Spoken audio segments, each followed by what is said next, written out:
pour la partie de présentation de notre OneTips.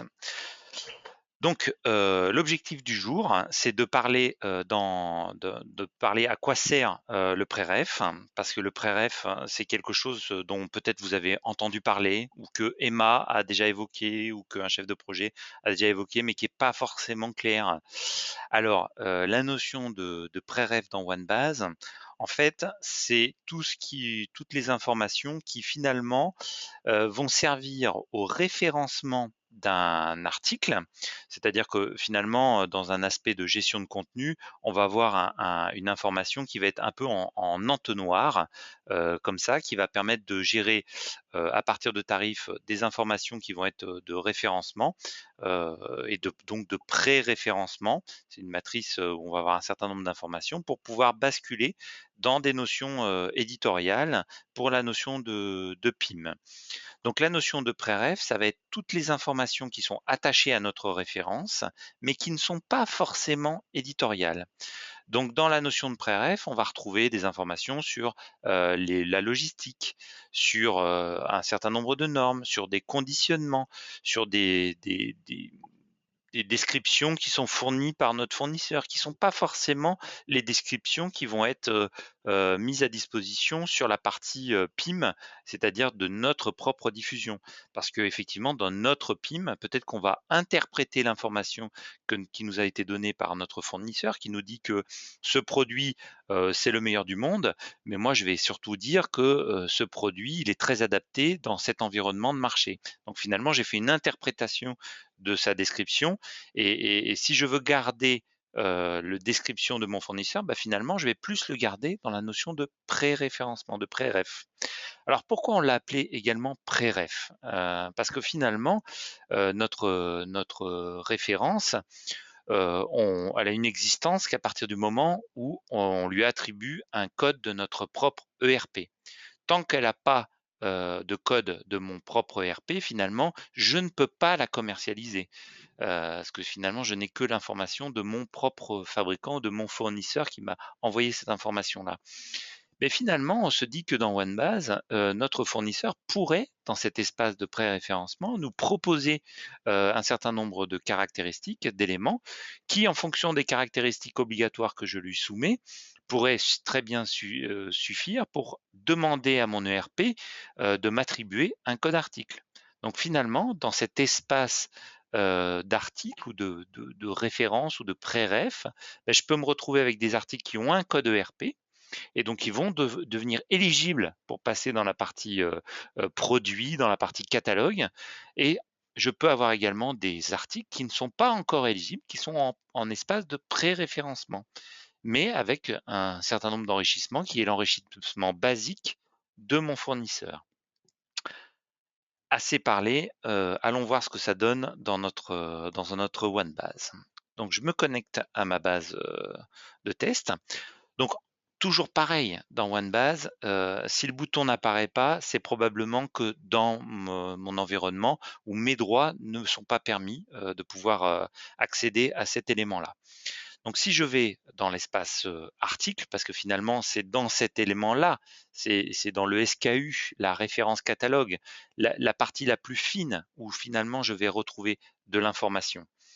Donc c'est dans cette partie-là, dans ce menu pré-ref dans lequel je vais, visualiser. Donc là, j'ai fait une recherche où finalement, j'ai fait une recherche sur un mot-clé, donc une référence.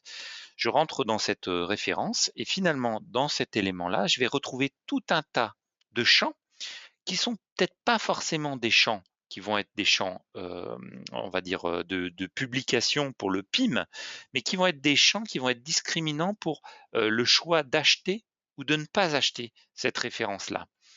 Donc on a parfois des clients qui créent des espaces de pré-référencement et qui le combinent avec la notion de sourcing. Alors, pour la notion de sourcing, je vous renvoie sur un autre OneTips qu'on a déjà, évoqué, où finalement on va créer une session de sourcing pour, accéder à du pré-ref. Et donc on pourrait dire à notre fournisseur finalement: «Bah, renseigne-moi, des informations primaires qui me permettront de dire si oui ou non je référence ta référence, à l'intérieur». Donc dans le pré-ref, c'est une entité, qui a qu'une seule dimension, c'est-à-dire qu'on va retrouver tous nos champs sur une même dimension qui est attachée à notre référence, à notre SKU, dans lequel on va avoir, des onglets qui peuvent être paramétrés. Donc là, pareil, je vous renvoie sur comment paramétrer un champ, qu'on a vu déjà dans un One Tips. Donc on peut l'organiser soit par onglet, soit on pourrait avoir une seule fiche de préref avec tous nos champs les uns en dessous des autres. Pourquoi on l'organiserait par onglet? C'est essentiellement pour se dire, bah, telle population dans mon PIM, peut accéder à ces informations. C'est-à-dire mon fournisseur, il va renseigner l'onglet fournisseur. Le réglementaire va renseigner le normatif. Le marketing va renseigner l'onglet, marketing. Donc on peut avoir plus ou moins d'accès dans notre donnée. Donc finalement dans notre entité, l'entité, article, pré-art, on va pouvoir gérer un certain nombre de champs. Donc si je rentre dans un champ, dans le paramétrage de mon champ, ce champ-là de type logistique, bah, je vois que ce champ est attaché à l'entité Préart, au même titre que des champs peuvent être attachés à d'autres types d'entités. Sauf qu'on là, on est vraiment sur une seule et même liaison. C'est-à-dire que si je fais, je vois tous les champs qui sont associés à mon préref. Là, je suis dans le paramétrage de mon préart, préref. Ça veut dire la même chose, hein. Préart, préref, je fais un petit aparté, mais c'est exactement la même chose. On a 1269 champs qui sont attachés à cet élément-là. Évidemment, comme on l'a dit, tous ces champs ne sont pas vraiment utiles à l'aspect éditorial des choses. C'est-à-dire que ce n'est pas forcément des champs qui vont se retrouver sur le site web ou qui vont se retrouver dans le catalogue papier. Par contre, c'est certainement des champs qui vont être utiles pour la décision de dire si finalement, oui ou non, ce produit, je veux qu'il soit dans mon référentiel ou pas. Donc on peut avoir des informations sur des notions de variantes, sur des notions de nomenclature, des notions, de logistique, des notions de normes, bref tout un tas, d'informations qui peuvent être plus ou moins, marquées. Ensuite, une fois qu'on a toutes ces informations-là, vous allez me dire: «Oui, mais moi, si ça m'intéresserait que certaines informations, bascule, dans l'espace catalogue. Parce que finalement, si je vais voir ce même produit dans mon espace catalogue, effectivement, on a renseigné une image, on a renseigné une marque, on a renseigné, des conversions par rapport à l'unité, l'UMB, qui peuvent être réellement utiles dans mon catalogue. Et c'est pour ça qu'il y a cette petite flèche verte qui me dit qu'il y a un lien entre mon article, en préref et mon élément, dans mon catalogue. Donc ce lien peut être un lien qui peut être plus ou moins fort dans ce type d'élément. C'est-à-dire que là, finalement, je vois que, dans la description qui en est de cet élément-là, si j'agrandis un petit peu pour qu'on puisse bien lire le texte, c'est qu'il me dit que c'est un champ qui est en synchronisation forcée. C'est-à-dire que finalement, dans la partie, catalogue de mon PIM, c'est bien une information que je ne pourrais pas modifier. C'est une information dont je suis esclave à partir de mon préref et c'est tout à fait normal parce que finalement, moi, en tant que distributeur de ce produit-là, je n'ai pas la main pour décider si oui ou non il appartient à cette marque-là. Donc finalement, si, mon fournisseur me dit que, il est vendu cet article est vendu, dans des boîtes de 1 pièce, en aucun cas je ne peux remettre en cause, à part si, j'ai un système de déconditionnement, surconditionnement, mais, en principe généralement, quand on fait du négoce, on prend un article que l'on va vendre. Donc finalement, je peux décider que ce type d'information, je suis en ce qu'on appelle en synchro forcé. Donc ça veut dire quoi? Ça veut dire que concrètement, si je retourne dans mon article et que je vais sur ma référence, pour chacun des champs, je vais pouvoir déterminer champ par champ, quel va être, l'héritage que je vais vouloir, donner dans, dans mon PIM. C'est-à-dire que là, je vais décider que le champ préref, je le veux en synchro forcé. Alors, on nous donne une définition à chaque fois, ici pour dire qu'est-ce que la notion de synchro, forcé, ou pas. En fait, la synchro à la création, qu'est-ce que ça veut dire? À la création, ça veut dire que lorsque la valeur est vide dans mon catalogue et que je crée pour la première fois cette référence dans mon catalogue, je vais hériter à la création de la valeur. Exemple, je vais hériter du fait que ce soit un colis de une pièce. Une fois dans mon catalogue, je vais reprendre la main pour pouvoir le personnaliser. Donc à mon avis, la notion de à la création est très intéressant dans le contexte d'un descriptif produit. Je reçois le descriptif de mon fournisseur, je le mets dans mon pré-ref et je vais le basculer ensuite, dans mon catalogue pour initialiser la première fois. Ensuite, moi, j'ai le choix de le personnaliser. Si mon fournisseur fait une modification de ce texte-là, il n'écrasera pas l'enrichissement que j'ai fait parce qu'il ne se fait qu'à la création. Deuxième possibilité, synchro faible. Synchro faible, ça veut dire quoi? Ça veut dire que c'est l'utilisateur qui demandera à resynchroniser les valeurs entre son catalogue, entre son édition et les informations qu'il a dans son pré-ref. Ou alors synchro forcé, où là, vraiment, je ne suis totalement esclave dans mon catalogue de cette information-là. Donc la synchro forcée, à mon avis, elle est extrêmement utile pour des choses où finalement, qu'on soit à la communication ou au marketing, on n'a pas le choix. C'est-à-dire que le code EAN, il m'a été fourni par mon fournisseur, en aucun cas je peux le modifier. La structure logistique, a priori, je ne peux pas la modifier.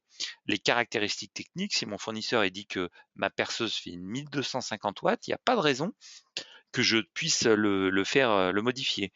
Par contre, des textes descriptifs, les avantages produits, là, bien évidemment, il vaut mieux que ces champs-là soient vraiment dans des synchronisations faibles ou à la création, ce qui nous permettra d'avoir un héritage global. Ces champs que l'on a fait en pré-ref, bien évidemment, sont associés à la référence, comme on l'a dit. C'est vraiment une notion qui est attachée à la référence. Mais il se peut que finalement, dans mon contexte produit, ben, je ne veux pas que ce soit mis dans mon tableau d'articles, dans mes tétières, mais que ce soit bien mis au niveau de mon produit. C'est pour ça que je peux définir, quand je fais de l'héritage de mon champ de pré-ref, je pars du pré-ref et je vais dire quel va être mon héritier. Et quel va être mon héritier? Donc soit ça va être une caraque de tétière qui va être mon héritier, soit ça va être un champ de type produit. Et ces notions d'héritage peuvent être également des héritages entre une information pré-art et une information de l'entité fournisseur ou d'une autre entité. On a le choix de plein de types d'entités. Voilà. Donc on va pouvoir s'amuser à paramétrer comme on le souhaite ces éléments-là. Bien évidemment, il faut penser à enregistrer pour pouvoir que ça puisse fonctionner. Donc voilà la présentation de ce qu'est la notion de pré-ref. Donc essentiellement, ça permet de faire un rond-point de l'information qui pourrait venir de mon ERP. Donc finalement, la liaison qu'il peut y avoir entre mon ERP et mon OneBase peut passer par l'entité Preart parce que finalement dans mon ERP, la notion de produit n'existe pas. Alors je peux le mettre directement dans la notion de pré-ref. Et là, je pourrais accueillir des données qui sont pas forcément utiles pour la partie marketing, pour la partie PIM pure, mais qui vont être utiles pour des choix, des décisions, de dire bah, finalement dans mon ERP, j'ai le fait de dire que le positionnement de mon article est un positionnement de hit, de top vente ou de top 100 de mon plan de vente. Et donc c'est grâce à ça que je vais pouvoir décider si oui ou non je décide de mettre cet article-là en haut à droite de ma page ou je dois le mettre dans telle et telle édition. Parce que finalement, c'est peut-être des choix qui sont également opérés dans mon ERP. Donc ça peut être des flux de l'ERP, ça peut être des flux du WMS, ça peut être des flux depuis mon CRM, et tout ça est concentré dans le pré-ref. Et ensuite, moi, je vais faire du picking de champs pour dire, bah, cette information-là m'intéresse dans mon PIM ou pas. Voilà, j'ai essayé d'être le plus précis possible dans cette explication de qu'est-ce que le pré-ref. Alors bien évidemment, tous les chefs de marché, tous les chefs de projet, pardon, Pauline, Thomas, Fanny ou moi-même, bah, on peut vous aider, vous accompagner pour mettre en œuvre toutes ces notions-là dans votre propre PIM. Est-ce que quelqu'un a des questions sur cet élément-là?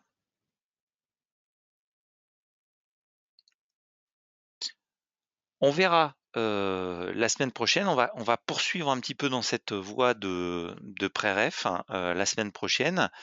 Donc s'il y a des questions qui arriveront au cours du temps, n'hésitez pas. Puis surtout, n'hésitez pas à nous solliciter. Les certaines notions qu'on a vues sur les notions d'héritage ou les notions de sourcing, on peut les retrouver dans des différents, one tips qui sont déjà passés ou les happy hour qu'on a fait au printemps dernier lors du premier confinement, qu'on retrouve bien évidemment sur le forum. Eh ben, merci pour tous pour votre attention et je vous dis, à la semaine prochaine. À bientôt.